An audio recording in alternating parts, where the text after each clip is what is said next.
សួស្តីអ្នកទាំងអស់គ្នាស្វាគមន៍មកកាន់ Channel គុណដស័យសម្រាប់រឿងនេះអត់មាននឹងធ្វើការសម្រាប់ពីបន្តជាអ្នកទាំងអស់គ្នារឿងអន្តរការស្នេហ៍ភាគទី3និងភាគទី4តោះឥឡូវកុំអាចខាតពេលវេលាយូរយើងមកស្ដាប់ជាមួយនឹង admin ទាំងអស់គ្នាតើមាននរណាម្នាក់សំខាន់សម្រាប់ខ្ញុំដែរទេបរិយាម្នាក់នេះឬតើគាត់មិនចងចាំតែមែនទេប្រសិនបើស្ថិតនៅក្នុងករណីនេះខ្ញុំប្រហែលជាអាចស្វែងរកវិធីដើម្បីរក្សាសុវត្ថិភាពពីបរិយាម្នាក់នេះដើមអាកាសយាដែលបន្តរស់នៅបន្តពីការដួលរលំដើមមេផលដែលត្រូវខ្យល់នោះគឺជាសមរភូមិការប្រយុទ្ធមួយឥឡូវនេះខ្ញុំយល់ហើយដូច្នេះខ្ញុំខ្វន់ឆេវូនេះធ្វើឲ្យខ្ញុំមានអារម្មណ៍តូចចិត្តពេលនិយាយរឿងបែបនោះតើខ្ញុំមានសារៈសំខាន់យ៉ាងណាចំពោះអ្នកខ្ញុំសំខាន់ខ្ញុំជាមនុស្សម្នាក់ដែលមានទំនាក់ទំនងជិតស្និទ្ធជាមួយអ្នកខុនឆេវូយើងបានជួបគ្នាយ៉ាងស្និទ្ធស្នាលជាងអ្នកគិតវាច្បុកច្បល់ហើយស្មុគស្មាញណាស់ពេលនោះលីយ៉ុតបាននៅឃើញនៅពេលដែលនាងបានចោលតលេខានៅលើកិច្ចព្រមព្រៀងមួយសន្លឹកជាមួយនឹងបងប្រុសរបស់ខុនឆេវូបន្ទាប់មកនាងក៏បាននិយាយថានៅក្នុងពិធីមួយនោះមិនអាចត្រូវបានកាត់ចែងតាមសន្តិបានទេមកឈីវូក៏បានចាប់ច្របាច់មកលីយ៉ុនហើយក៏បាននិយាយថាអញ្ចឹងហើយដើម្បីបានជាអ្នកញោមបែបនេះតាមរៀងដៃរបស់អ្នកត្រូវបានកាត់ចេញហើយលក់ហើយនៅតែអ្នកមកទីនេះដើម្បីកម្ចាត់មនុស្សលោកដែលគ្មានប្រយោជន៍មែនទេតែដែលលើកដូចនេះធ្វើឲ្យលីយ៉ុននាងពិតជាញ័រកាន់តែខ្លាំងបន្ថែមទៀតហើយអ្វីបានជាខ្ញុំអាចចងចាំបានថាទាំងនេះគឺជាពាក្យដែលស្តៀងនឹងពាក្យសម្រាមយ៉ាងហើយអ្វីបានជាអ្នកនិយាយបែបនេះពួកយើងមិនមែនបែបហ្នឹងទេពួកយើងត្រូវបានបិទបាំងយ៉ាងខ្លាំងអ្នកពិតជាចិត្តល្អខ្លាំងណាស់អ្នកថែមទាំងពាក់ខ្សែកមួយសម្រាប់ខ្ញុំថែមទៀតផងនោះលីយ៉ុនបានធ្វើការនៅឃើញនៅពេលដែលខុនឈីវូយកខ្សែអំបោះមករឹតករបស់នាងដូច្នេះអ្នកបានកំពុងនិយាយថាអ្នកបានបៀមនោះមែនទេខ្ញុំគ្រាន់តែជាជនក្បត់ជាតិម្នាក់របៀបដែលអ្នកនិយាយវាដូចជាអ្នកត្រូវបាននាងខួរក្បាលអត់ទេមិនមែនហ្នឹងទេពេលនោះលីយ៉ុនបានគិតថា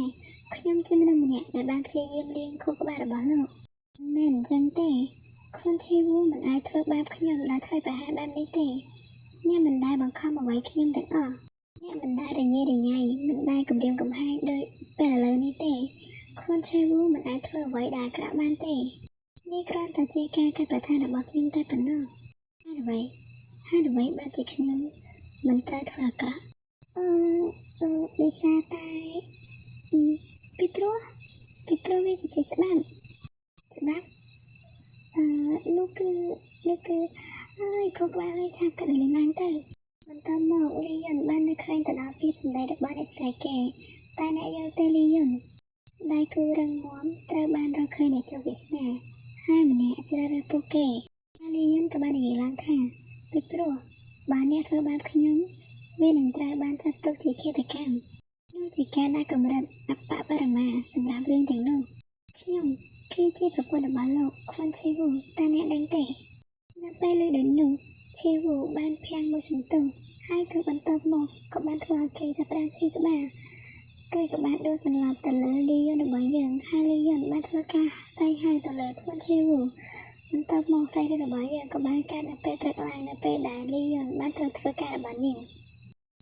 តើអ្នកនិយាយថាវាត្រូវបានរំទាបបាញ់ការប្រយោគមិញនេះមែនទេចានេះគឺជាដើមឈើដែលយើងបានដាំនៅពេលដែលកូនប្រុសរបស់យើងកើតមកកញ្ញាប៉ុន្តែក្មេងនោះបានធំឡើងហើយឥឡូវនេះនៅក្នុងជួរយោធាតែយើងគួរធ្វើអ្វីជាមួយសញ្ញាដ៏អាក្រក់នេះទៅបន្ទាប់មកលីយ៉ុនក៏បាននិយាយថាខ្ញុំនឹងមើលវាជាមុនសិនវាស្ថិតនៅក្នុងស្ថានភាពធ្ងន់ធ្ងរប៉ុន្តែជាសំណាងល្អឬរបស់វាមិនខូចខាតទេវាអាចត្រឡប់មកដូចដើមវិញបន្ទាប់មកអ្នកស្រីគេក៏បាននិយាយទៅកាន់លីយ៉ុនដែលខ្សឹបថា Director តើអ្នកពិតជានឹងព្យាបាលរឿងនេះមែនទេប្រសិនបើអ្នកមិនប្រុងប្រយ័ត្នវាអាចនឹងបញ្ចប់យ៉ាងធ្ងន់ធ្ងរហើយប្រសិនបើអ្នកមិនចាប់ដោយការស្ដីបន្ទោសតើអ្នកអាចធ្វើអ្វីលីយ៉ុនក៏បានតបវាជាដើមឈើដែលដាំសម្រាប់កំណើតកូនប្រុសរបស់នាងយើងគួរតែព្យាយាមធ្វើអ្វីគ្រប់យ៉ាងដែលយើងអាចធ្វើបានទី1យើងត្រូវធានាផ្នែកដែលខូចជាមួយនឹងច្រវាក់តើយើងមានថ្នាំគ្រប់គ្រាន់នៅក្នុងមន្ទីរពេទ្យទេ អ្នកស្រីគេក៏បានតបចាចា director ថ្មីនេះសូមអភ័យទោសអនុញ្ញាតឲ្យខ្ញុំធ្វើការហៅទូរស័ព្ទនេះបានទេអូខេបន្តមកគេឱកាសដែលយើងឃើញនៅពេលដែលលីយ៉ុនកំពុងតែធ្វើការនិយាយទូរស័ព្ទស្អីគេតើអ្នកមានន័យថាអ្នកមិនដឹងថាគាត់នឹងក្រាបឡើងនៅពេលណាទេមែនទេច្បាស់ណាស់ខ្ញុំមានការសន្ទនាជាមួយបុគ្គលនោះតើខ្ញុំមែនទេខ្ញុំក៏ដួលនៅក្រោមគាត់ដែរតមកបរិនោះក៏បាននិយាយតបថាអត់ទេអ្វីដែលខ្ញុំមានន័យវាមិនមែនថាអ្នកជំងឺមិនដែលបានភ្ញាក់ឡើយនៅពេលដែលលីយ៉ុនតាក់ទងមកយើងកាលពីមួយខែមុនអ្នកជំងឺពិតជាបានភ្ញាក់ឡើងបន្ទាប់ពីស្ថិតនៅក្នុងស្ថានភាពរោគជាតិរយៈពេល2ឆ្នាំខែមុនស្រាប់អារម្មណ៍លីយ៉ុនបន្ទាប់ពីបញ្ជូនគាត់ទៅមន្ទីរពេទ្យខ្ញុំបានបញ្ជាក់នៅផ្នែកខ្ញុំផ្ទាល់ហើយសម្រាប់មួយសប្តាហ៍ការងើបឡើងវិញគឺគួរឲ្យភ្ញាក់ផ្អើលពេលនោះលោកគ្រូពេទ្យក៏បានតបទោះជាយ៉ាងណាក៏ដោយតាមពីពេលនោះមកអ្នកជំងឺបានវិវត្តទៅជារោគសញ្ញានៅកម្ររោគសញ្ញាកម្រមែនទេជាលក្ខខណ្ឌមួយដែលគេស្គាល់ថាជាជំងឺគេលូស្កប់ស្កល់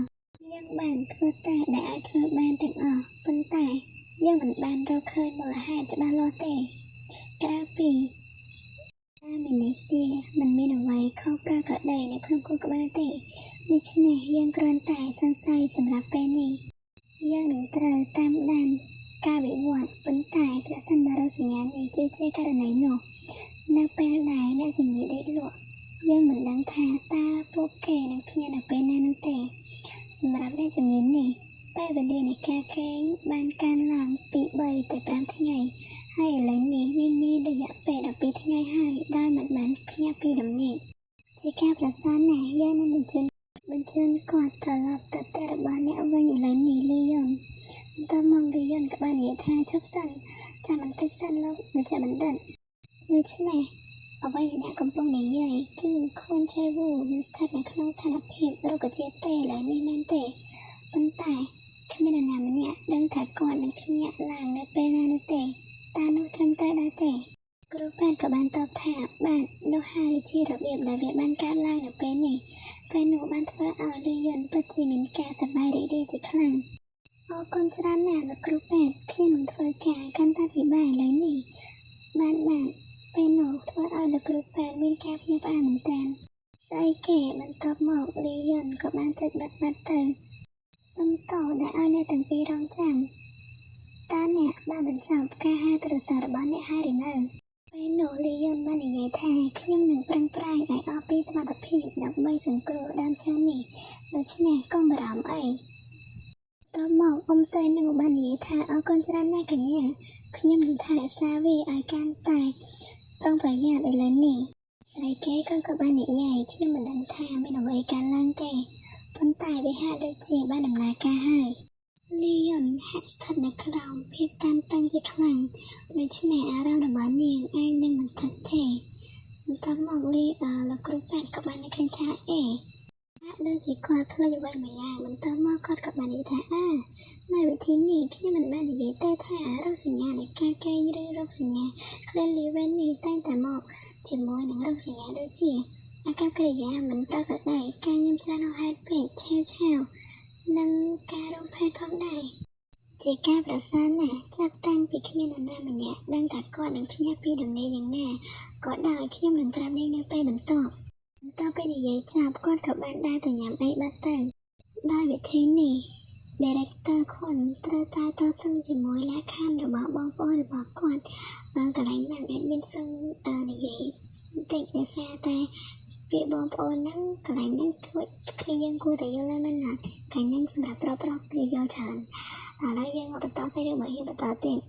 វានឹងល្អជាងសម្រាប់គាត់ក្នុងការទទួលការព្យាបាលនៅមន្ទីរពេទ្យធំមួយប៉ុន្តែពួកគេកំពុងបញ្ជូនគាត់ត្រឡប់ទៅផ្ទះដល់កំសត់នោះជាការប្រសាណាវាមិនមែនជាបញ្ហារបស់ខ្ញុំក្នុងការជិះចូលទៅក្នុងនោះទេខ្ញុំគ្រាន់តែយកលុយដែលខ្ញុំជំពាក់ហើយធ្វើការងារដែលខ្ញុំប្រាប់ប៉ុន្តែពេលអ្នកជំងឺនិយាយដដែលពេលគាត់ភ្ញាក់នោះពិតជាបានធ្វើឲ្យខ្ញុំឈឺចាប់បន្ទាប់មកលោកគ្រូពេទ្យក៏បាននឹកឃើញនៅពេលដែលគាត់និយាយជាមួយនឹងខួនឆេវូនៅពេលដែលគាត់ភ្ញាក់មកតើអ្នកអាចឮសំឡេងរបស់ខ្ញុំទេប្រសិនបើអ្នកឮខ្ញុំតើអ្នកអាចនិយាយអ្វីមួយបានទេសូម បានមិនអីទេសូមនិយាយបន្តមកឆេវូក៏បាននិយាយប៉ុន្តែយើងមិនដឹងថាគាត់និយាយអ្វីនោះទេប៉ុន្តែបានធ្វើឲ្យលោកគ្រូពេទ្យមានការភ្ញាក់ផ្អើលនិងស្រឡាញ់ខាងមែនទែន